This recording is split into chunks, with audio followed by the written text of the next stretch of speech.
Like a circle that floats around me, keeping me safe and sound. And when I fall, you tied a rope to me. हाँ जी, करें शुरू।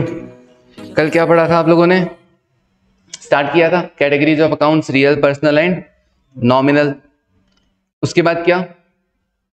Real, personal, nominal के अपन ने rules देख लिए थे, किस तरीके से अकाउंटिंग किया जाएगा। और अकाउंटिंग का एक और तरीका देखा था कि आप एसेट्स, लायबिलिटीज, एक्सपेंसेस, इनकम और कैपिटल के बेसिस पर भी, इंक्रीज और डिक्रीज के बेसिस पर भी आप क्या कर सकते हैं? अकाउंटिंग कर सकते हैं। एसेट बढ़ेगा तो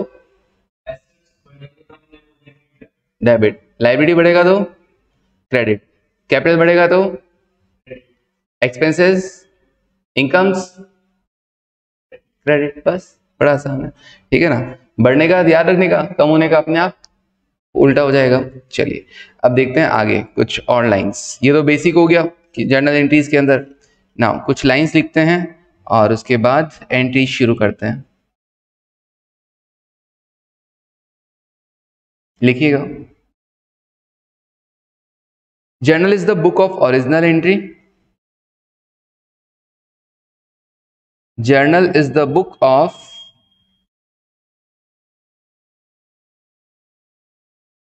original entry.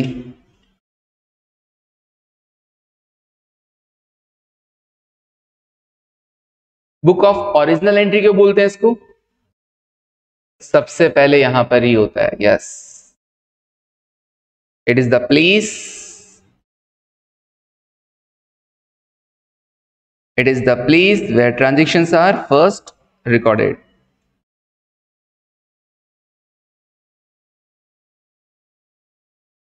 It is the place where transactions are first recorded in the books.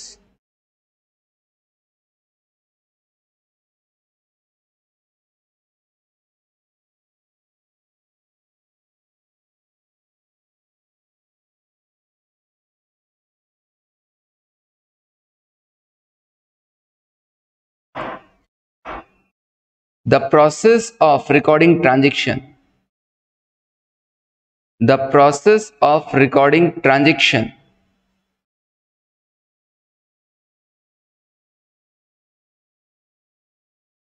The process of recording transactions in journal. Journal में रिकॉर्ड करने की प्रोसेस को क्या कहा जाएगा? Journalizing is called journalising.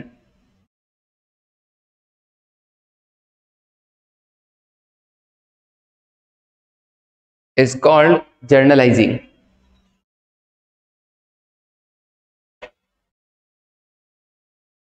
अच्छा, जर्नल में ट्रांजैक्शंस रिकॉर्ड कैसे होते हैं? Date to date. आज डेट है जस्ट लाइक 6 मई, तो 6 मई के जितने भी ट्रांजेक्शन होंगे वो आज होंगे, 7 मई के कल, 8 मई के परसों, इस तरीके से। तो डेट टू डेट होता है, उसको बोलते हैं chronological order.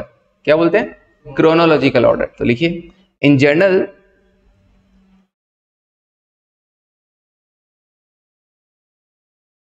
transactions are recorded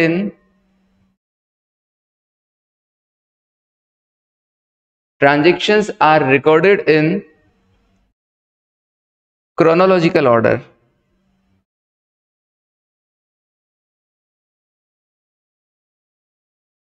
Chronological order bracket में लिख दो, that is day to day.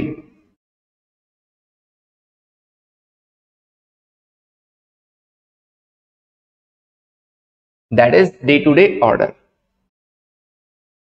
Okay. Next.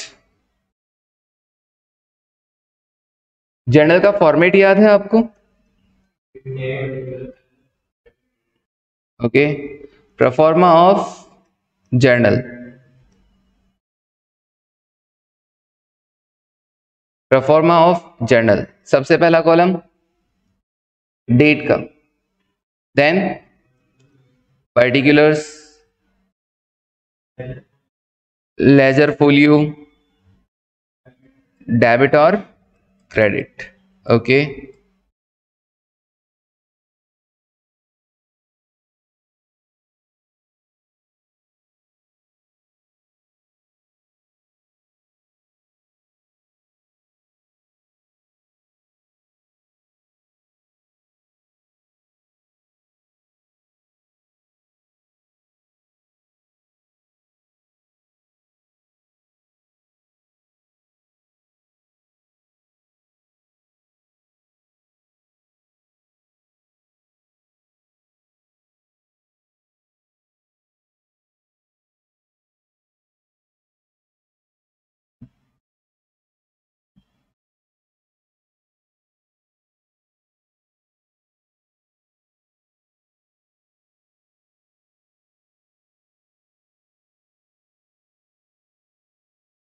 Okay,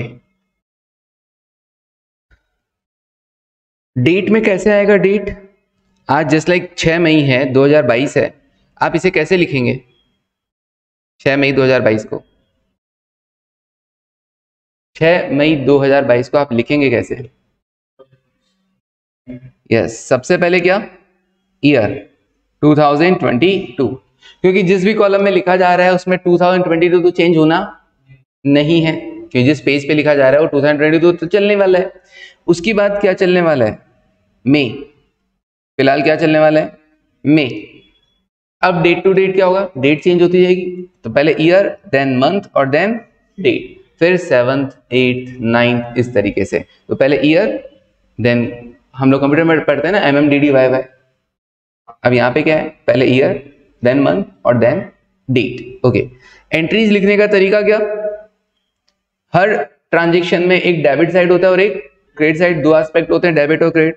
तो जो भी अकाउंट डेबिट हो रहा है इस तरीके से, और क्रेडिट को क्या लिखने का? थोड़ा सा स्पेस देकर 2। ये सब अपन 11th में पढ़कर आए हैं। तो लिखने का तरीका है अपनी लैंग्वेज। अपन जो ट्रांजेक्शन्स को रिकॉर्ड करते हैं, एंट्रीज मैंने कल भी लिखवाई थी थोड़ी बहुत, जस्ट लाइक, तो मैंने कैसे लिखी थी? जो डेबिट पार्ट लिखा था उससे क्रेडिट पार्ट थोड़ा सा एक स्पेस देकर लिखा गया था, to this one. Okay, debit के लिए डेबिट वर्ड लिखा जाता है, बट क्रेडिट के लिए नहीं लिखा जाता, सिर्फ क्या लिख दिया जाता है? टू। तो हम उसे समझ जाते हैं कि भैया क्रेडिट पार्ट। ओके, नाउ उसके बाद लेजर फोलियो में क्या आएगा? लेजर फोलियो में आएगा पेज नंबर। ये अकाउंट लेजर में कितना नंबर पेज पे बना हुआ है। जस्ट लाइक तुम लोग क्वेश्चन सॉल्व करते हो कोई बुक से, एक बुक है तुम्हारी इंस्टीट्यूट से मिली हुई और एक तुम्हारा रजिस्टर है, दो चीजें, दो बुक होगी सेपरेट। तुम रजिस्टर में कोई क्वेश्चन सॉल्व करोगे तो क्या करोगे? क्वेश्चन नंबर लगाओगे और बुक का पेज नंबर भी लगा सकते हो ना, कि हाँ यार मेरे को डायरेक्टली मिल जाए उस पेज पर। अच्छा, ऐसे ही बुक में भी क्या लिख सकते हो? रजिस्टर का पेज नंबर लगा सकते हो ना, कि इसका आंसर मैंने रजिस्टर की इस पेज पे लिखा है, लगा सकते। हालांकि तुम लोग करते नहीं हो ऐसा, मुझे पता है, बट कर तो सकते हो ना, कि इजीली तुमको मिल जाए। ओके, तो सेम वैसे ही क्या किया जाता है, हम लोग क्या करते हैं? पहले जर्नल्स में रिकॉर्डिंग करते हैं और फिर सेकेंड रिकॉर्डिंग कहाँ पे होती है? लेजर के अंदर होती है, जहां पे अकाउंट्स बनाए जाते हैं सेपरेटली। जैसे एंट्री हुआ, मान लो Ram account debit to Shyam account, थोड़ी होगा dumbo, Ram account debit to sales account, हाँ, Ram account debit to sales account. तो अब मैंने एंट्री तो कर दिया, ये तो मेरी होगी एक बुक जर्नल। उसके बाद में क्या करूंगा? दूसरी बुक जहां पे मैं अकाउंट्स प्रिपेयर करूंगा, तो राम का अकाउंट बनाऊंगा, जहां पर राम से रिलेटेड सारे ट्रांजेक्शन एक जगह आ जाएंगे। एंट्रीज तो बहुत बार हुई ना, आज मैंने राम को माल बेचा, कल परसों राम मुझे पैसा देगा, फिर मैं कभी राम को फिर माल बेच दूंगा, फिर राम मुझे कभी पैसा दे देगा। इस तरीके से मेरे साथ राम के साथ बहुत सारे ट्रांजेक्शन्स हुए। तो जर्नल तो क्या करता है? डे टू डे रिकॉर्ड करता है। जर्नल तो क्या करता है? Day to day. आज 6 मई का ट्रांजेक्शन रिकॉर्ड हुए, कल 7 मई के, परसों पैसा देगा तो 8 मई को रिकॉर्ड करूंगा कि cash account debit to Ram. अच्छा, ये तो मई के है। फिर उसके बाद जून में फिर राम को माल बेचा, तो जून में जाके एंट्री करूंगा Ram account debit to sales. अब मैं जानना चाहता हूं कि भैया राम से रिलेटेड सारे ट्रांजेक्शन्स एक जगह हो, तो इसलिए जर्नल के बाद क्या बनाऊंगा मैं? आपको नेक्स्ट बाद में लेजर बनवाऊंगा। लेजर के अंदर क्या होगा? सारे अकाउंट्स एक जगह, राम से रिलेटेड सारा डेटा एक जगह हम लिख देंगे। ओके, तो अब यहां पे मैं पेज नंबर वही लिखने जा रहा हूं कि लेजर में राम अकाउंट कौन से नंबर पेज पे बना हुआ है। लेजर में राम अकाउंट कौन से नंबर पेज पे बना हुआ है। क्लियर? ऐसा क्यों किया जाता है? कभी अपने को रीचेक करना हो, कभी अपने को रेक्टिफाई करना हो, कोई एरर को फाइंड आउट करना हो, तो इसलिए मुझे पता चल जाएगा इजीली। यहां पर तो मैं पेज नंबर लिख दूंगा लेजर का, और लेजर में पेज नंबर लिख दूंगा किसका? जर्नल का। क्लियर है वाली चीज? ओके, ताकि क्रॉस अगर एक बुक में पहुंचा हुआ हूं तो दूसरी बुक में पहुंचना मेरे को आसान हो जाए। ओके, अमाउंट के कॉलम में हम क्या लिख देंगे? अमाउंट लिख देंगे, डेबिट और क्रेडिट। फिर उसके बाद क्या होता है? नीचे एक इस एंट्री के रिगार्डिंग, ये जो आपने एंट्री किया है, जर्नल एंट्री किया है, ट्रांजेक्शन्स को रिकॉर्ड किया है, इस एंट्री के रिगार्डिंग क्या होगा? एक एक्सप्लेनेशन दिया हुआ रहता है। उस एक्सप्लेनेशन को क्या कहते हैं? नरेशन। जस्ट लाइक मैंने राम को माल बेचा ना, तो मैंने एंट्री किया, तो मैं यहां लिखूंगा, एक्सप्लेन करूंगा कि ये एंट्री क्या कहना चाह रही है। Good sold to Ram. तुम श्याम भक्त हो क्या? हाँ, इसीलिए शाम शाम शाम याद आ रहा है। हाँ हाँ, बीइंग गुड सोल टू, हाँ राम, फिर बोला श्याम, ठीक है। हाँ, good sold to Ram, being लगा सकते हैं। बीइंग जनरली है ना, हर एंट्री के पहले ही लगा दिया जाता है, being good sold to Ram या जो भी। ओके, तो इस एक्सप्लेनेशन को हम क्या कहेंगे? Narration. It is narration. Okay, लिख दीजिए ऐसा करके भी, आप भी लिख दो, कोई दिक्कत नहीं है। Narration.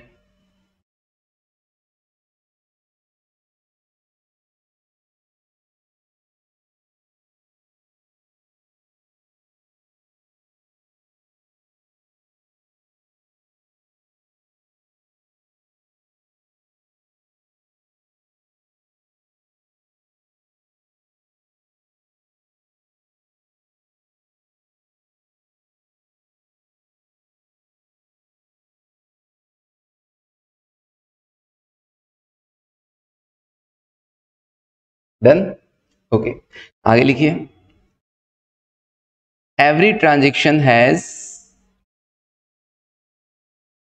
every transaction has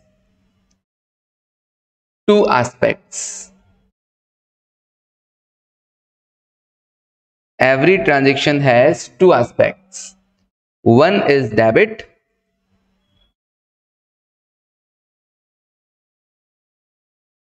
and second is credit. Line से लिख देता हूं, and second is credit.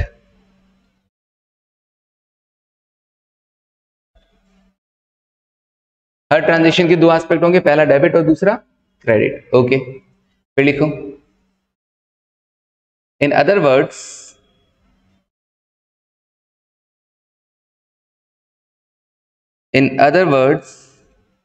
every transaction affects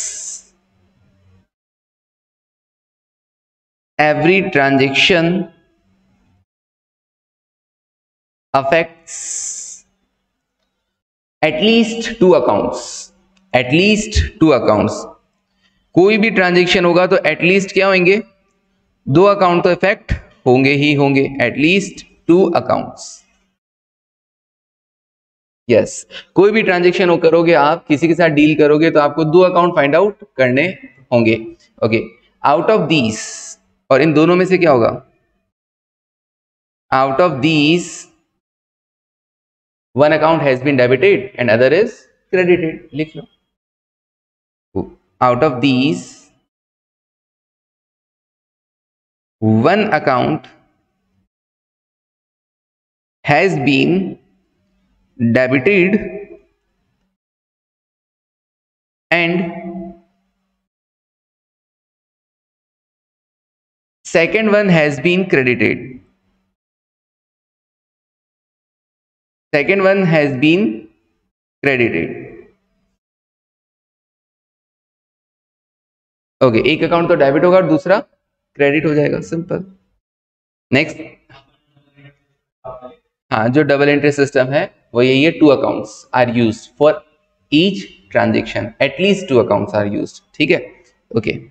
next, मतलब क्या हो गया? सिंपल है ना, कोई भी ट्रांजेक्शन में दो अकाउंट अपने को इंपैक्ट होते हैं। मैंने कहा ना कि दो पार्टी एक साथ ले और एक साथ दे वाला सीन होता है, ठीक है ना, तो दो अकाउंट्स इंपॉर्टेंट होते हैं हर ट्रांजेक्शन। इन्होंने बड़ा कितना साइंटिफिकली निकाला ना इन लोगों ने कि किस तरीके से दो अकाउंट्स इफेक्ट होते हैं और किस तरीके से उसको यूज करना है। भाई सैलरी पेड, हाँ एटलीस्ट बोला ना, इसीलिए क्या बोला? एटलीस्ट। तीन भी हो सकते हैं, इसीलिए बोला एटलीस्ट टू अकाउंट्स। दो तो होंगे ही होंगे, दो बिना तो एंट्री हो ही नहीं सकता। और वैसे भी आप खुद नोट करो, अलग अलग ट्रांजेक्शन्स लो।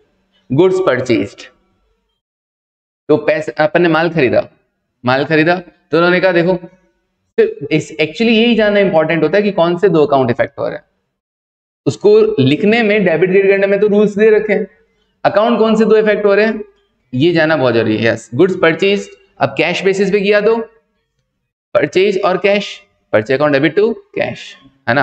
अच्छा, उधारी माल खरीदा तो purchase account debit to party का नाम आ जाएगा, क्रेडिटर्स आ जाएगा। तो मतलब कहा कि कोई भी ट्रांजेक्शन है, salary paid, salary to cash, rent paid, rent to cash, dividend received, cash to dividend. तो कहने का मतलब है, इन्होंने कहा कि भैया दो पार्टीज या दो अकाउंट्स हम एटलीस्ट यूज करेंगे जो उस एंट्री को डिफाइन करने में एबल होते हैं, ठीक है ना, एबल होते हैं, जो उसको एंट्री को डिफाइन कर सकते हैं, उस ट्रांजेक्शन को डिफाइन कर सकते हैं। Okay, next compound journal entry. ये क्या होता है? कंपाउंड जर्नल एंट्री क्या होता है? कैश की, बैंक और कैश की ना, यस, भूल गया, कंपाउंड जर्नल एंट्री, यस। जब पहले तो बात की एटलीस्ट 2 अकाउंट्स, अब अगर 2 से ज्यादा अकाउंट, एक से ज्यादा अकाउंट क्या हो रहा हो, डेबिट हो रहा हो, या एक से ज्यादा अकाउंट क्या हो रहा हो, क्रेडिट हो रहा हो। हमने क्या पढ़ा, एक अकाउंट डेबिट होता है, एक अकाउंट क्रेडिट होता है, लेकिन अगर एक से ज्यादा डेबिट या एक से ज्यादा क्रेडिट हो तो क्या कहलाएगा, वो कंपाउंड एंट्री। मतलब मैं क्या कर रहा हूँ, रेंट भी दे रहा हूँ, सैलरी भी दे रहा हूँ, दोनों का एंट्री एक साथ कर रहा हूँ, तो rent account debit, salary account debit to cash, this is compound entry. Okay, चलिए तो लिखो कंपाउंड जर्नल एंट्री। इसमें लिखिए if there is more than one debit, if there is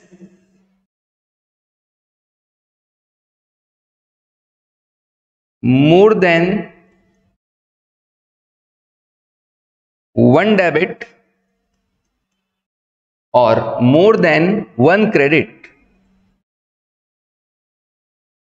or more than one credit, एक से ज्यादा debit हो या एक से ज्यादा क्रेडिट हो, in any entry, in any entry, किसी भी एंट्री में, then the entry is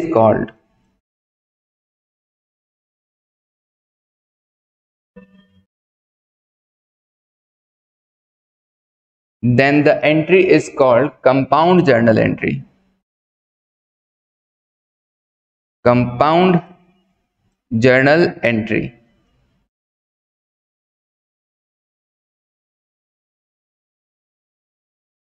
simple.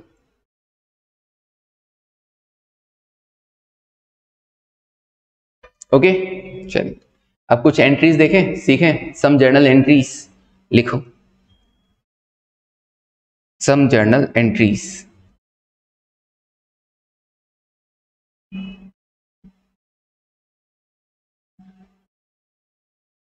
अब इससे आपको प्रॉपर समझ में आ जाएगा। सम जर्नल एंट्रीज प्रॉपर फॉर्मेट बना के लिखने की जरूरत नहीं है कि डेट पर्टिकुलर, समझने के लिए लिख रहे हैं तो कोई दिक्कत नहीं है ना। चलिए वन बाय वन। सबसे पहला, business started with cash. Okay, one by one. Business started with cash. आपने एक बिजनेस स्टार्ट किया, कैश रुपीज 1 लाख, 1 लाख रुपए से आपने बिजनेस स्टार्ट किया। तो सबसे पहले बिजनेस में आपने क्या लेके आए, पैसा लेके आए। सबसे पहली बात तो बिजनेस और आप क्या है, अलग अलग है, सेपरेट एंटिटी कंसेप्ट। आप अपने आप को बिजनेस मत मान लेना कि भैया मैं और मेरा ही तो बिजनेस है ना। बिजनेस में जो ट्रांजेक्शंस रिकॉर्ड किए जाएंगे, बिजनेस में जो खर्चे होते हैं, बिजनेस में जो इनकम्स होती है, वो बिजनेस के ट्रांजेक्शन। आपके पर्सनल ट्रांजेक्शंस आपकी पर्सनल बुक्स में होंगे। तो बिजनेस और आप बिजनेसमैन दोनों क्या होते हैं, अलग अलग। अब आपने बिजनेस में पैसा इंट्रोड्यूस किया है, तो बिजनेस क्या कर रहा है, बिजनेस देख रहा है अच्छा मेरे पास क्या है, पैसा है, कैश, कैश आया है। अच्छा, एक तो कैश अकाउंट इफेक्ट हो जाएगा। दूसरा क्या करें, ये पैसा कौन लेके आया है, वो बिजनेसमैन लेके आया है। तो बिजनेसमैन लेके आया है, तो बिजनेसमैन जब पैसा लेके आएगा बिजनेस में, तो हम उसे क्या कहेंगे, कैपिटल लेकर आया। क्या बोलेंगे, कैपिटल। तो 2 अकाउंट इफेक्ट होंगे, कौन कौन सा, एक तो कैश और दूसरा कैपिटल। ओके, मैंने आपको रूल सिखा रखा है। कैश क्या होता है, एसेट होता है। अगर एसेट इंक्रीज होगा बिजनेस में तो आप डेबिट करोगे। ओके, तो मैं डेबिट कर देता हूं, तो कैश अकाउंट डेबिट। दूसरा अकाउंट हमने क्या नाम लिया, कैपिटल। बिजनेस में कैपिटल भी तो इंक्रीज हो रहा है, सो कैपिटल इंक्रीज होता है तो क्या करते हैं, क्रेडिट। भाई बिजनेस में तुम कुछ भी नया लेकर आओ, कैश लेके आओ, कोई फर्नीचर लेके आओ, कोई मशीनरी लेकर आओ, बिजनेस में तो कैपिटल इंक्रीज हो ही रही है ना। कैपिटल का फॉर्म कुछ भी हो सकता है, कैश फॉर्म भी हो सकता है, दूसरी एसेट फॉर्म भी हो सकता है, ठीक है। तो कैश, फिलहाल हम कैपिटल किस फॉर्म में लेके आ रहे हैं, कैश फॉर्म में लेके आ रहे हैं। So cash account debit to capital account. Yes, और अमाउंट कितना 1 लाख। अच्छा, लिखने का तरीका आप है ना, भले ही फॉर्मेट ना बनाओ, लिखना बड़ा ध्यान से। अमाउंट एकदम राइट कॉलम, राइट साइड में लिखना, और डेबिट के नीचे सारा डेबिट और क्रेडिट के नीचे सारा क्रेडिट। किसी ने एंट्री के बाजू में लिख दिया है क्या अमाउंट? नहीं ना, यस। कई बच्चे होते हैं जो एकदम एंट्री के बाजू में लिख देते हैं, एंट्री के बाजू में नहीं लिखना चाहिए। इसके दो रीजन है, एक तो अमाउंट इधर लिखा हुआ बड़ा अच्छा लगता है और सेपरेटली जज जाता है, वरना कोई एंट्री बड़ी होगी कोई एंट्री छोटी होगी तो डेबिट के नीचे डेबिट और क्रेडिट के नीचे क्रेडिट नहीं आ पाएगा। दूसरा रीजन, कभी मुझे कोई कैलकुलेशन शो करनी है तो उस कैलकुलेशन को मैं यहाँ पे शो कर सकता हूँ ना, इतना स्पेस भी मिल जाएगा मुझे। क्लियर? इसलिए अमाउंट वाले को एकदम राइट साइड, राइट कॉर्नर में आपको लिखना है। क्लियर? नाउ अच्छा, एंट्री नरेशन लिखने की जरूरत नहीं है क्योंकि अपन ने ऑलरेडी ऊपर लिख दिया है, अभी अपन सीख रहे हैं तो नरेशन लिखने की जरूरत नहीं है। क्योंकि नरेशन में लिखूंगा क्या, बीइंग बिजनेस, हाँ being cash brought into business, तो नरेशन लिखने में कभी कोई दिक्कत नहीं होती है। पता है क्यों? वो तो दिमाग का गेम है यार, जिस ट्रांजेक्शन के लिए आप क्या कर रहे हो, एंट्री कर रहे हो, वो ट्रांजेक्शन ही तो एज ए नरेशन आप शो कर दोगे। ठीक है ना? चलिए next, goods purchase for cash, goods purchase for cash,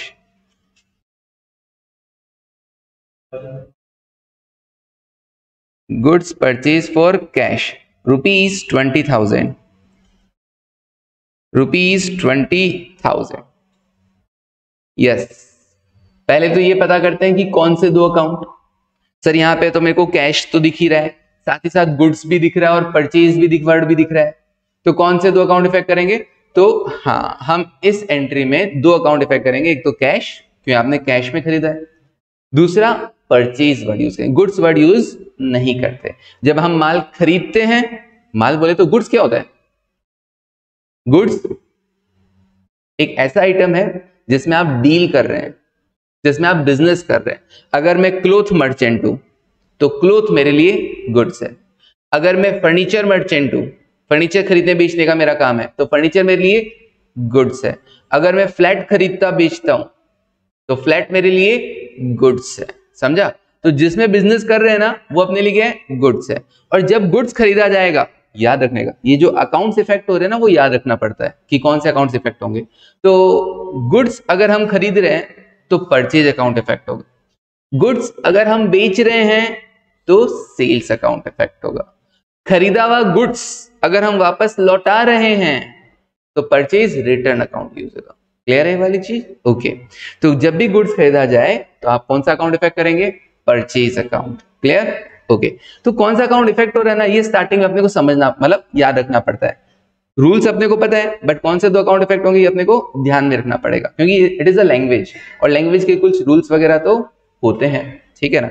चलिए, तो परचेज अकाउंट इफेक्ट होगा। अब आप बताइए, मैंने बता दिया कि भैया परचेज अकाउंट और कैश अकाउंट, ये दो अकाउंट इफेक्ट होंगे, राइट? अब इसका आप अकाउंटिंग कैसे करेंगे? Sir purchase is an expense and all expenses are debited, so purchase account को तो हम क्या कर देंगे? डेबिट कर देंगे। और कैश गया अपने पास से, सो क्रेडिट व्हाट गोज आउट। अब तुमने देखा, मैंने पहले वाले में तो अकाउंटिंग इक्वेशन अप्रोच से बताया और दूसरे वाले में मैंने ट्रेडिशनल अप्रोच से बता दिया। मतलब जो टाइम जो क्लिक करे ना, वो सही, वो ही लगा दो, क्या फर्क पड़ता है? ठीक है? ओके। हम यहाँ ये भी बोल सकते थे, कैश गया, डिक्रीज इन एसेट्स, और decrease in assets are credited. Asset बढ़ेगा तो डेबिट करते हैं, एसेट कम होएगा तो क्रेडिट करना, सिंपल। और एक्सपेंसेस, एक्सपेंसेस बढ़ता है तो डेबिट होता है, परचेज। तो लेकिन मैंने आपको पहले ही बोला था कि नॉमिनल अकाउंट जो होते हैं ना, उसके लिए रूल वही बेस्ट है, debit debit all expenses and losses, credit all incomes and gains. सबसे पहले हिट वही करता है दिमाग को। ठीक है ना? ओके। तो purchase account debit to cash, कितना अमाउंट? 20,000। कहीं पे भी समझ में ना आए तो बोलना, हालांकि मैं बहुत धीरे धीरे एकदम हर चीज बताते हुए कर रहा हूं, आई थिंक समझ में आ रहा होगा। ठीक है? Okay. Next, purchase goods from, purchase goods from Yash, purchase goods from Yash ₹11,000।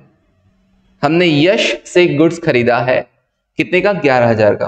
अब सबसे पहले ये सोचना कि इसमें कौन से दो अकाउंट इफेक्ट हो रहे हैं।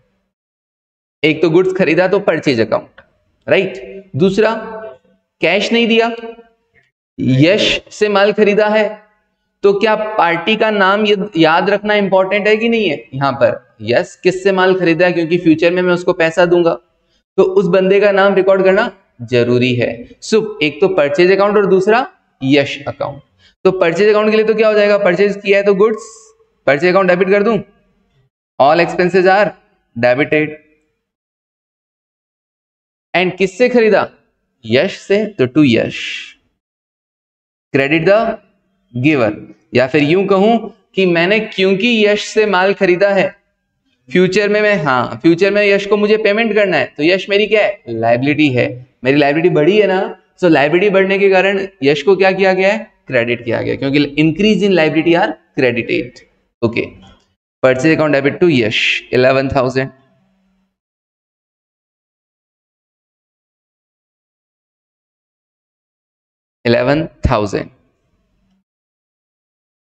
Next, sold goods for cash, sold goods for cash,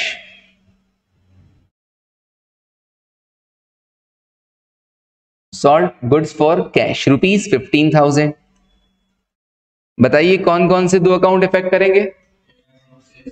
sir cash जब भी आ जाए ना तो कैश अकाउंट तो इफेक्ट होना ही होना है, ये तो एक रूल है ही, यूनिवर्सल ट्रुथ बोल सकते हैं यार, कैश तो इफेक्ट हो गया। दूसरा, गुड्स बेचा है तो कौन सा अकाउंट इफेक्ट करेंगे?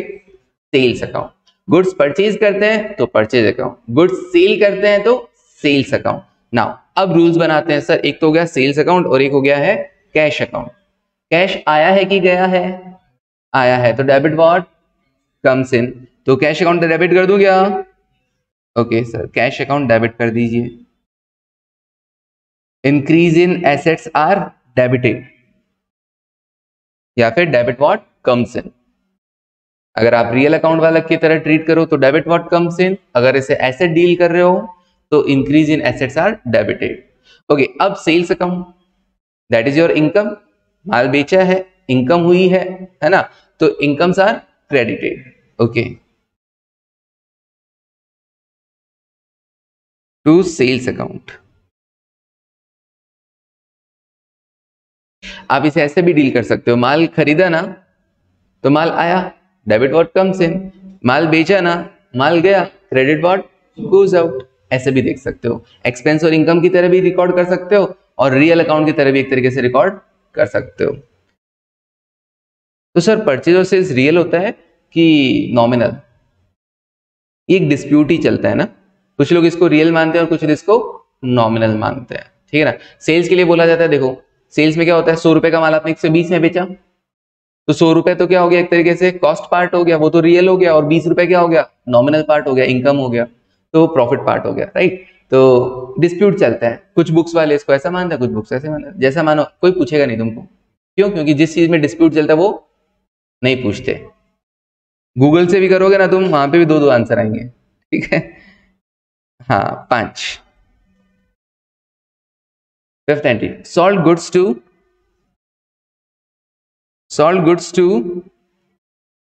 Saloni, sold goods to Saloni ₹25,000, sold goods to Saloni ₹25,000। क्या एंट्री करोगे? कौन से दो अकाउंट इफेक्ट हो रहे हैं? सलोनी और सेल्स अकाउंट। ओके, तो सेल्स अपनी इनकम है तो वो तो क्रेडिट हो जाएगा, और किसको बेचा? सलोनी को, तो सलोनी का नाम भी लिखना पड़ेगा ना। क्या फ्यूचर में सलोनी से पैसा आएगा? यस, फ्यूचर में सलोनी अपने को पैसा देगी। किसी से भी फ्यूचर में पैसा आना होता है तो उसको हम आज क्या कर देते हैं? डेबिट कर देते हैं। क्यों? क्योंकि वो मेरी एसेट है, क्योंकि वो मुझे फ्यूचर में पैसा देगी।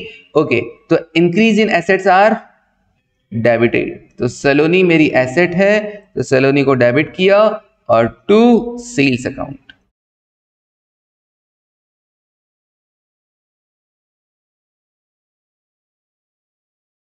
सलोनी account debit to sales account. Okay, next one,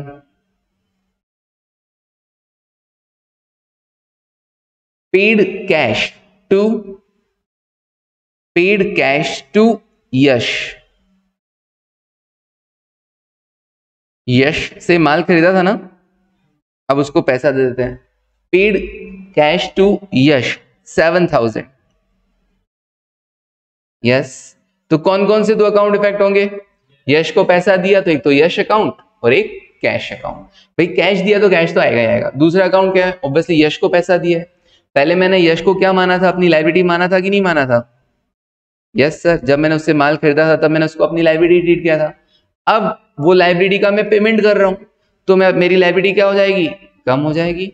so decrease in liability are debited. Liability अगर कम हो रहा है, पहले लायबिलिटी बढ़ा था तो आपने क्रेडिट किया था, अब लायबिलिटी कम हो रहा है तो डेबिट करो। वैसे भी हर अकाउंट में क्रेडिट एक ना एक दिन, आज अगर कोई क्रेडिट हुआ है तो कल क्या होगा? डेबिट होगा ही होगा ना। तो यश को लायबिलिटी माना था, जैसे जैसे यश का पेमेंट करते चलेंगे यश क्या होता जाएगा? डेबिट होता जाएगा। जैसे मैं 11,000 का पेमेंट कर दूंगा यश का अकाउंट मेरी बुक्स में क्लोज हो जाएगा। क्लियर? ओके, सो यश अकाउंट डेबिट। नहीं, अभी डिस्काउंट नहीं, अभी पार्ट पेमेंट किया अपन ने। हमने कोई 4,000 का डिस्काउंट नहीं दिया, मिला, रिसीव नहीं हुआ, हमने अभी पार्ट पेमेंट किया। 4,000 से अभी भी यश मेरा क्रेडिटर है, ठीक है ना। तो Yash account debit to cash account. अगर मैं ऐसा लिखता ना इन फुल सेटलमेंट तो फिर वो डिस्काउंट हो जाता। तो Yash account debit to cash. Okay, next 7th entry, cash received from Saloni. Saloni को माल बेचा था, so cash received from Saloni.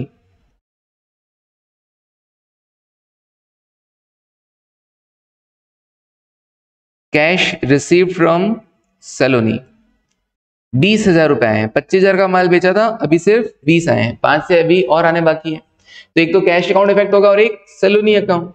Cash receive हुआ है तो डेबिट हो जाएगा, डेबिट व्हाट कम्स इन, और देने वाली कौन? सलोनी, तो to Saloni. Credit the giver, या फिर यूं कहें कि पहले हमने उसको एसेट माना था, डेबिट किया था, अब पैसा आ गया तो सलोनी नाम की एसेट तो कम हो गई ना, तो 20,000 से एसेट्स कम कर दो। एसेट कम करेंगे तो क्रेडिट, बट यहाँ पे ज्यादा अच्छा कौन सा लगता है? Credit the giver. मैंने कहा ना कहीं कहीं तो क्या लगेगा? ट्रेडिशनल वाला अच्छा लगेगा, कहीं कहीं क्या अच्छा लगेगा? मॉडर्न वाला अच्छा लगेगा। तो जहां जो मन करे वो लगाओ, ठीक है ना। आपने तो 2 रूल्स दे दिए, आप इससे भी कर सकते हो या इससे भी कर सकते हो। Okay, 8th, purchase goods from Nitesh. Purchase goods from Nitesh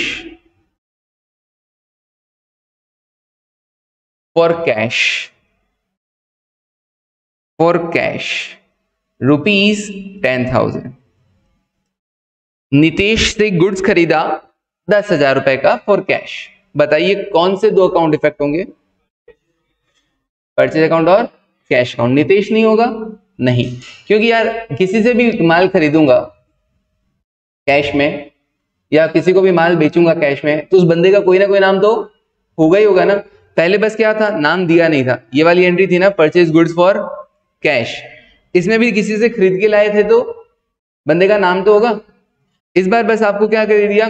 गुमराह करने के लिए नाम भी दे दिया, बट अपने को ध्यान है भैया, किसी से अगर पैसे में डील कर रहे हो तो उसके नाम से कोई लेना देना नहीं है। आपने खर्चा किया, आपने उस खर्चे के लिए पेमेंट कर दिया, आपने कोई सर्विस ली उसके लिए पेमेंट कर दिया, तो उस चीज के लिए आपको उस बंदे का नाम लिखने का नहीं।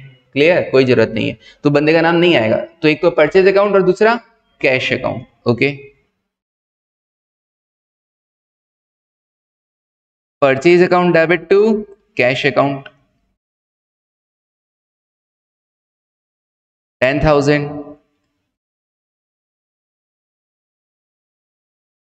Purchase account debit to cash account 10,000। Okay, very good, आपने सही बताया। 9th, sold goods,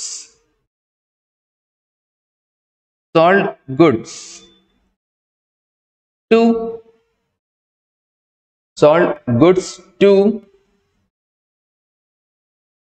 Chanchal. sold goods to Chanchal for cash rupees 10,000, rupees 10,000. Sold goods to Chanchal for cash rupees 10,000. क्या एंट्री करेंगे?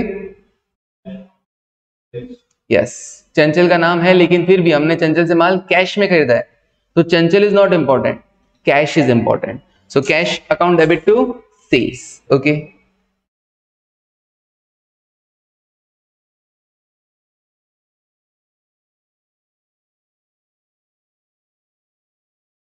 $10,000.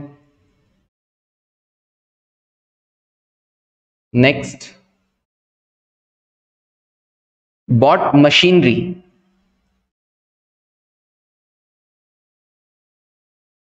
Bought machinery for cash. Bought machinery for cash rupees 15,000. 15,000 रुपए में आपने क्या किया? मशीनरी खरीदा. ओके, क्या entry करोगे? कौन से दो अकाउंट इफेक्ट हुए? यस, आपने कोई एसेट खरीदा तो उस एसेट का नाम आएगा, और दूसरा कैश दे पे किया है तो कैश अकाउंट आएगा. सो एसेट बढ़ा ना, कौन सा? मशीनरी. तो जो एसेट बढ़ा उसको तो डेबिट, और जो एसेट कम हुआ कैश, उसको क्रेडिट.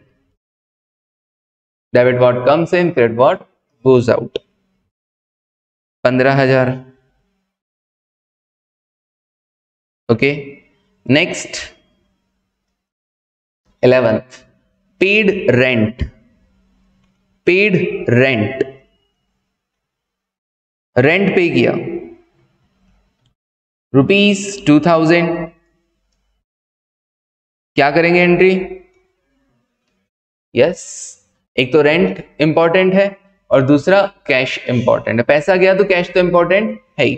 ओके, और पैसा क्यों दिया? रेंट के लिए, क्योंकि हम कहीं रह रहे होंगे, कोई हमने जगह किराए पे ले रखी होगी काम का धंधा करने के लिए, उसके लिए रेंट जा रहा होगा.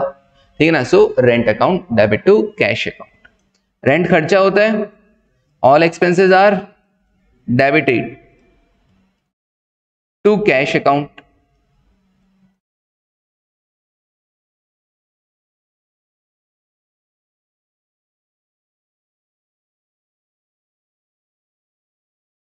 Okay, next 12th, paid salary to Gopal. Paid salary to Gopal.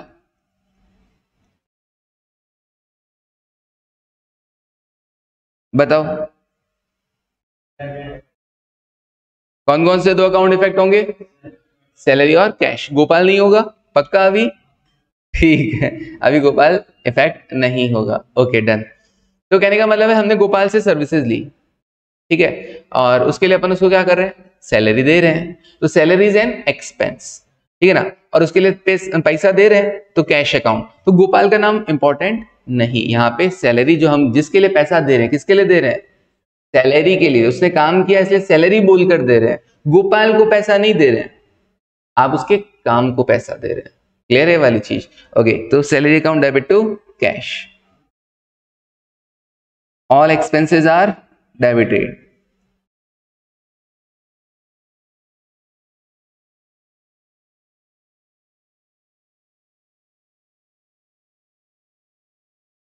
Okay, amount लिखा नहीं अपन ने, लिख दो रुपीज 5,000.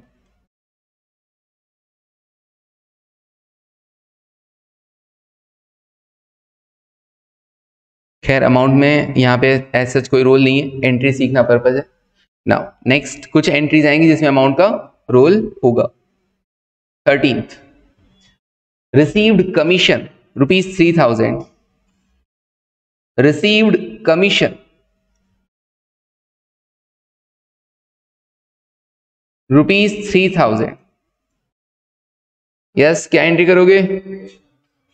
यस, पैसा आया है तो कैश अकाउंट डेबिट. क्यों आया है? कमीशन मिला है. ओके, तो cash account debit, debit what comes in, और इनकम का नाम कमीशन.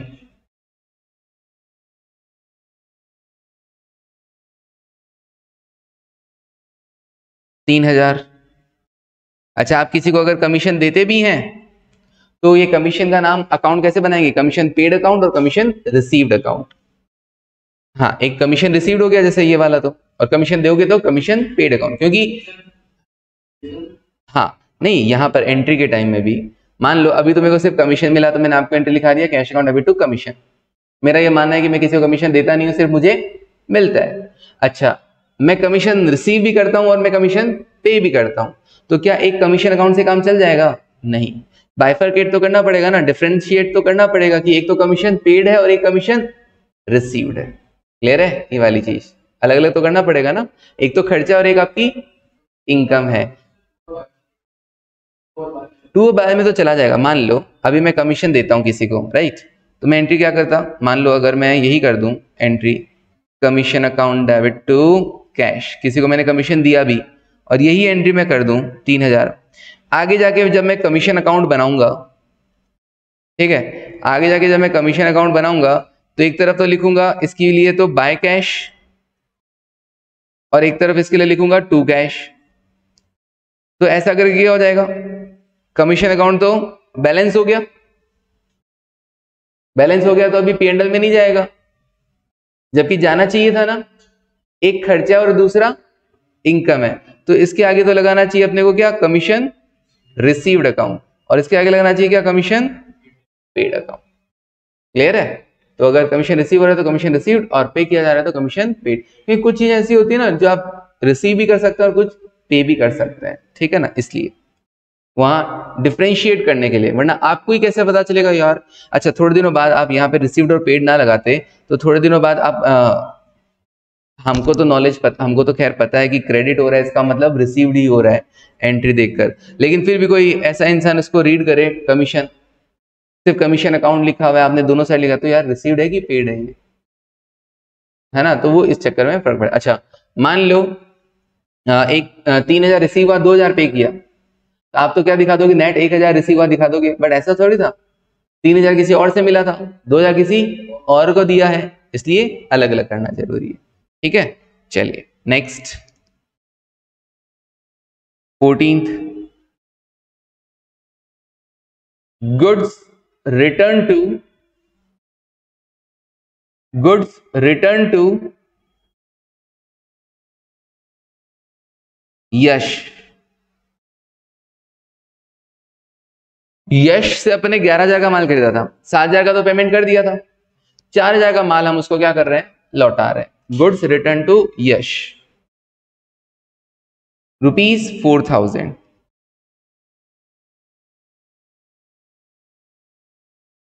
अर्लियर परचेज्ड, पहले खरीदा था अभी लौटा रहे हैं। तो गुड्स जब भी लौटाओ तो कौन सा अकाउंट रिफर करेंगे? Purchase return. और किसको लौटा रहे हो? यश को, तो दूसरा अकाउंट यश। ओके, तो एंट्री क्या होगा? परचेजेस डेबिट करते हैं ना, तो परचेज रिटर्न क्रेडिट हो जाएगा। और किसको लौटा रहे हो? डेबिट द रिसीवर, यश, तो Yash account debit to purchase return account 4,000 का।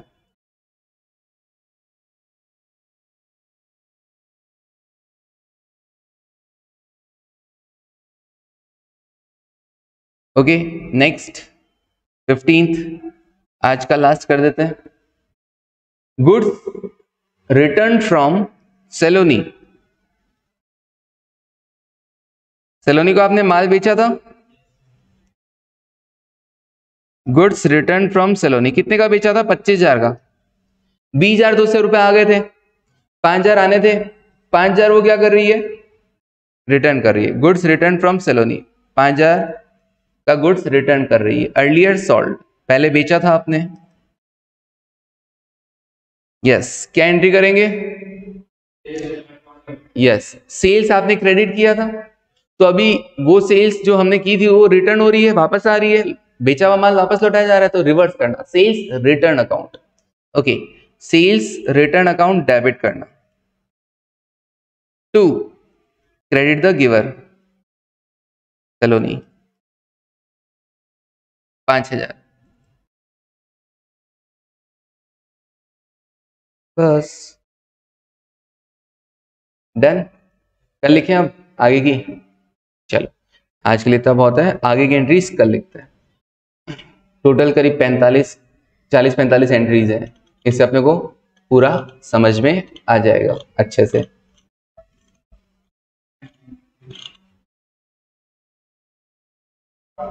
छियालीस 47 एंट्रीज है, जिसे अपन पूरा सीख जाएंगे। ठीक है ना, एंट्रीज करना। चलिए आज का समझ में आ गया अच्छे से।